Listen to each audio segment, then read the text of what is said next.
Incident sa odohral na mestskej plavárni, kde boli druháci na plaveckom výcviku. 7-ročné dievčatko mal zatiahnuť do kabínky v šatni muž.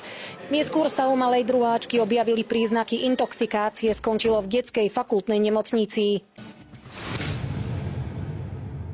Bolo na detský urgentný príjem v našej nemocnici prijaté dieťa s kvalitatívnou poruchou vedomia.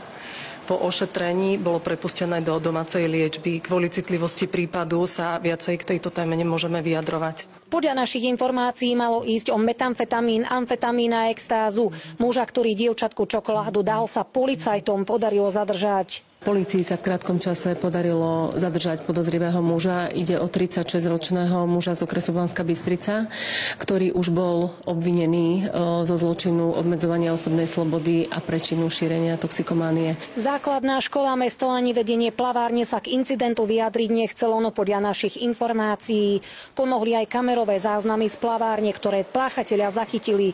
36-ročný muž pochádzajúci z obce pri Banskej Bystrici je v policajnej cele. Zo strany vyšetrovateľa bol taktiež podaný podnet na návrh vzatia obvineného do vyšetrovacej väzby. Lekárov na Banskobystrickom detskom urgente znepokojujú prípady, kedy bola použitá tzv. Predátorská droga. Väčšinou to teda vypijete a ten pacient je v podstate bez nejakých zábran, kľudne môže súhlasiť s nejakým sexuálnym predátorom. Vyvoláva to u tých pacientov nejakú amnéziu. O takýchto témach by sa podľa lekárov mali rodičia s deťmi rozprávať, aby vedeli aj o takýchto nástrahách. Podľa toho, aký je to druh drogy, tak môže to jednak skončiť aj letálne pre to dieťa, ale takisto to môže trvalo poškodiť nejaký jeho vývoj.